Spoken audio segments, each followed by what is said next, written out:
Japoneses, alemães, italianos, portugueses, espanhóis, poloneses e por aí afora. Foi uma invasão. A colonização do norte do Paraná trouxe para o estado gente de todo mundo e de uma só vez. Cada um na sua língua, mas todos com o mesmo objetivo: plantar café. Entre 30 e 50 chegaram aproximadamente, quase que 30 etnias diferentes, com predomínio de italianos, japoneses e espanhóis. E aqui chegou uma época de falar 40 línguas, tinha gente de 40 nações aqui. Era a terra da esperança, a terra prometida, que o pessoal vinha para cá buscar, tentar realizar o seu sonho, né? Com sede em Londrina, a Companhia de Terras Norte do Paraná, de origem inglesa, comprou terras do estado e começou a vender os lotes no início da década de 30. Só parou em 1955, depois de lotear todo o norte do Paraná, numa velocidade impressionante. À medida em que a floresta sumia, foram surgindo cidades como Cambé, Rolândia, Arapongas, Apucarana, Astorga, Jandaia do Sul, Mandaguaçu, Marialva, Mandaguari, Sabáudia, Sarandi, Maringá, Luanda, São João do Caiuá, Terra Boa, Nova Esperança, Cianorte, Cruzeiro do Oeste e Umuarama. Em pouquíssimo tempo, a mata inteira veio abaixo para dar lugar ao ouro verde. Em cerca de 20 anos, 30 anos, toda essa extensa área de matas, desde aqui Cornélio, Londrina, até o Rio Paraná, Umuarama e mesmo Cascavel e Oeste, era uma região de mata virgem, E em pouco mais de 20 anos isso aí foi transformado em café. O japonês Ujihara, que nestas imagens filmou a si mesmo, era funcionário da companhia. As cenas dos primeiros imigrantes desbravando o estado, feitas por ele, colaboraram para a propaganda maciça da empresa. Os filmes eram enviados para a Europa e Japão e ajudaram a atrair ainda mais aventureiros. A companhia também produziu folhetos como este em italiano, anunciando as maravilhas das terras férteis do Paraná. O engenheiro agrônomo aposentado e ex-funcionário do Instituto Brasileiro do Café, Irineu Pozobon, cresceu no meio de cafezais e acompanhou de perto o esforço e a coragem dos milhares de homens e mulheres que chegaram aqui para desbravar a Mata Virgem. Uma experiência que o motivou a escrever o livro A Epopeia do Café no Paraná. Um momento, segundo ele, sem precedentes na história do Brasil. Nunca aconteceu na história do país o que aconteceu aqui no Paraná. Dizem até que na história da humanidade, isso aqui tem o mesmo significado do que foi a corrida do ouro nos Estados Unidos. Londrina, a capital do norte pioneiro, superou todas as expectativas. Quanto mais se ganhava com o café, mais se investia na lavoura e na compra de terras. Endinheirados, os barões do café ergueram palacetes na Avenida Higienópolis. Alguns estão de pé até hoje, como este que abriga uma agência bancária.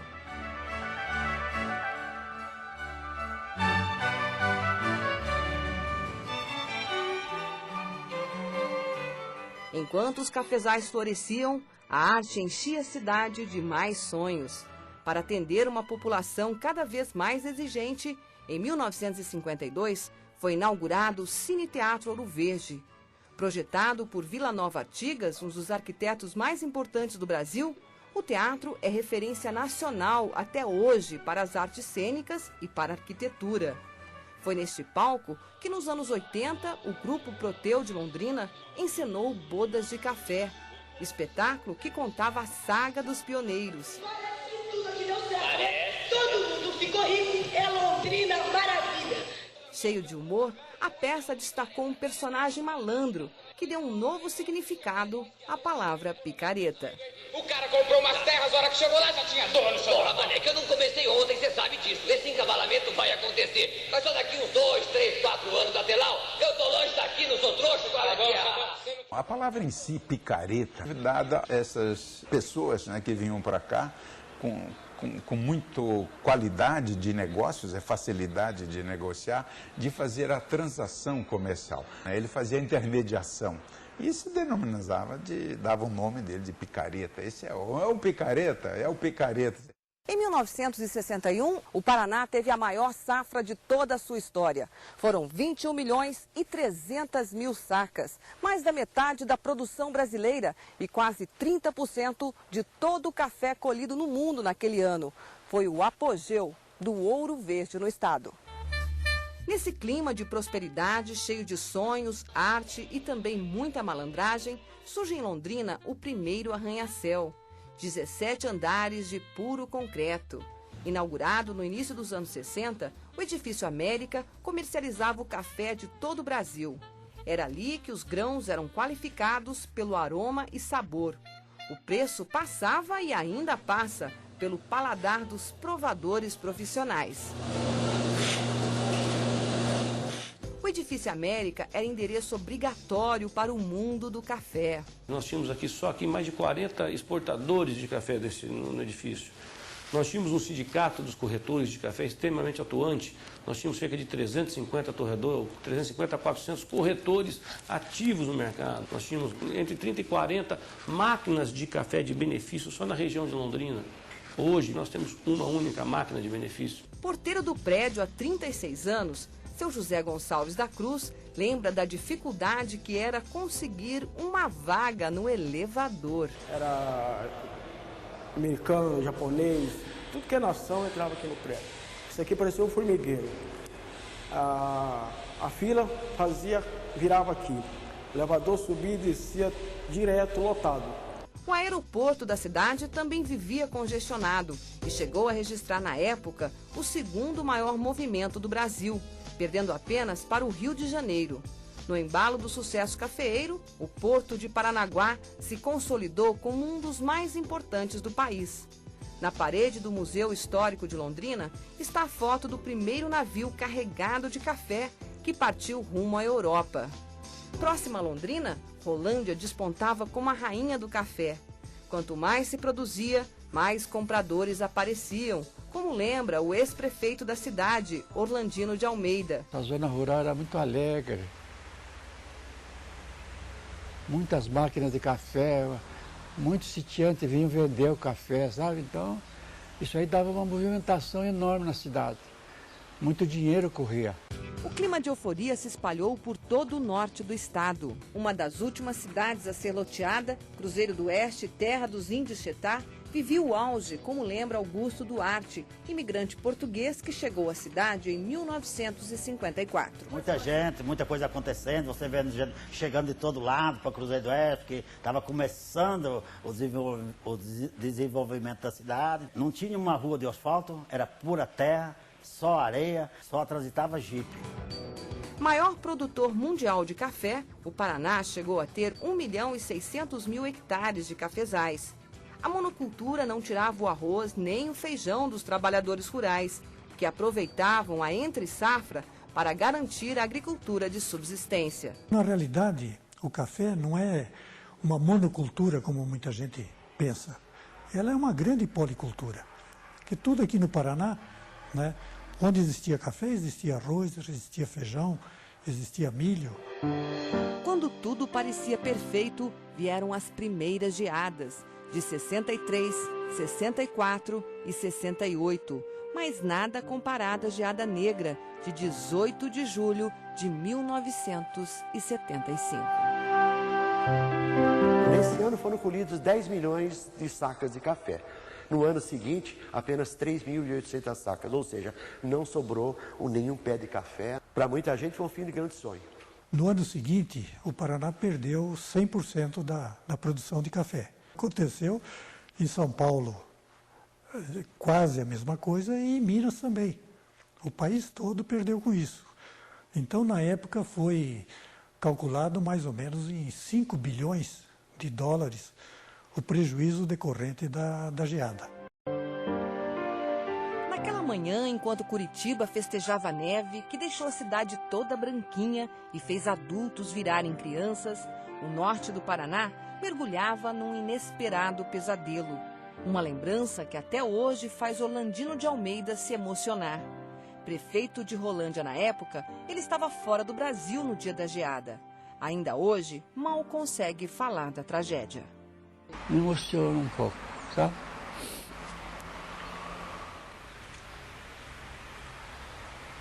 Eu cheguei até a chorar. Tá?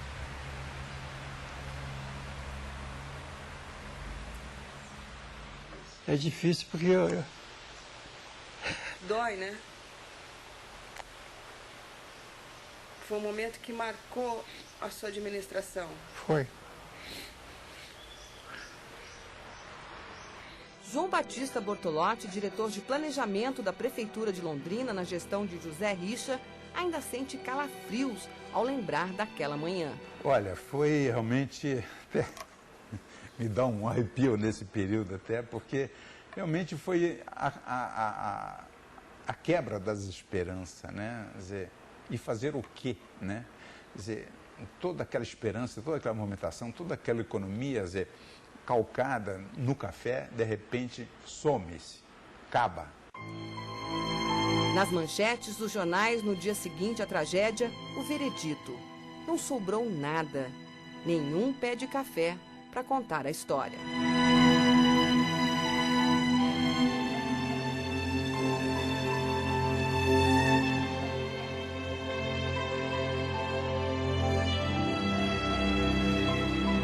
As pessoas entraram em desespero. Foi 18 de julho de 1975. No dia 19, no domingo, não tinha mais nada. Dentro das notícias dos jornais, a gente verificava que notícias de suicídio. A geada negra acabou com o sonho de milhares de pessoas. De lá para cá, o campo paranaense perdeu 66% da população.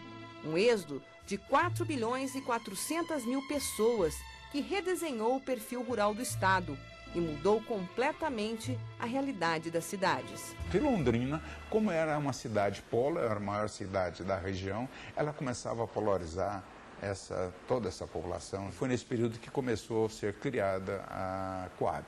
E com a Coab começou a se estruturar a construção dos grandes conjuntos, que hoje é uma das características de Londrina, né? Que são esses grandes conjuntos habitacionais que nós temos, inclusive, localizado na zona norte da cidade. No ano da geada, o café valia mais ou menos $100 a saca. E no ano seguinte da geada, esse café chegou a valer até $400, que seriam R$800 hoje. Então, em parte, para quem tinha café, esse prejuízo não chegou a ser tão significativo, né? Londrina inchou, mas a maioria das cidades do norte do estado entrou em decadência. O único prédio alto de Cruzeiro do Oeste nunca chegou a ser terminado.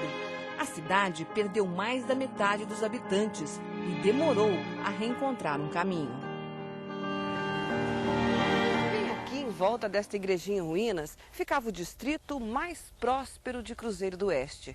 Difícil de acreditar que nos anos 60, isso aqui era uma cidade. Cafeeiros tinha mais de 5 mil habitantes e contava com hotel, torrefação de café, mercado, farmácia, posto de gasolina, cartório, aeroporto e até cinema. A geada negra acabou com tudo. Daquela época, restam apenas lembranças. O hotel, destruído pelo fogo nos anos 80, ocupava a parte mais alta da vila. Era bem luxuoso para a época. Todo em madeira, hospedava os endinheirados do café, que frequentavam a região em busca de bons negócios, como lembra Dona Necilda Nunes, uma das poucas pessoas que ficaram. O hotel era chique, é muito lindo. O hotel. Muito chique. Você vê que vinha gente do Mato Grosso, gente de todos esses lugares por aí, vinha de avião. O dono do antigo cinema trocou o distrito pela sede do município. Deixou os filmes de lado e até hoje parece não acreditar no que aconteceu com cafeeiros. As terras foram ficando mais velhas, eles foram mudando para outros estados, né? E a cidade foi se extinguindo aos poucos, morrendo aos poucos, sem a gente perceber. Como é que algo que projetava para ser tão grande foi embora, todos os sonhos, né, todas as realizações, acabou. Extinguiu o café, acabou a cidade. Apesar de tudo, o Edifício América em Londrina se mantém firme no seu propósito. Afinal, o Paraná continua produzindo café, mas a transformação aqui dá para ser medida pelo movimento do elevador. Agora você vê como é que é. Desce um, sobe dois, três. Hoje o prédio de domingo é fechado porque não tem movimento. Sábado até 8 horas é fechado, fecha 8 horas porque não tem movimento. A paisagem do campo mudou completamente. Terreiros abandonados ao lado de casas vazias. A zona rural ficou muito triste sem o café. Mas a terra continua gerando riquezas para o Paraná. Em vez do café, a soja, o trigo e agora os canaviais. Uma grande parte era pastagem. Agora o pessoal, a pecuária também está muito ruim. O pessoal aderiu ser mais cana do que pasto, entendeu? Então a maioria está tudo em cana. Com o declínio na produção, em 1990, no início do governo Collor, o Instituto Brasileiro do Café foi extinto. No Paraná, os 54 armazéns ficaram praticamente abandonados e agora estão sendo cedidos às prefeituras. Este, em Cruzeiro do Oeste, foi transformado num laticínio. Em Cianorte, abriga indústrias de confecções. Em Maringá, um dos maiores armazéns do estado, com capacidade para estocar mais de 1 milhão de sacas, está praticamente vazio. Ou melhor, restam ainda aqui 250 mil sacas da safra de 1988. Isso mesmo, 1988. Quase 20 anos depois, o governo ainda tem esperanças de vender as sobras do estoque regulador. O café é um produto que resiste bastante ao armazenamento. É um produto que perde a qualidade, perde muito pouco a qualidade no armazenamento. Teias de aranha mostram que o tempo parou por aqui. E pensar que nos bons tempos o trem parava bem no meio do depósito. Dos trilhos agora enferrujados, ele saía carregado de café do norte do estado rumo a Paranaguá. E de lá, o café se espalhava pelo mundo.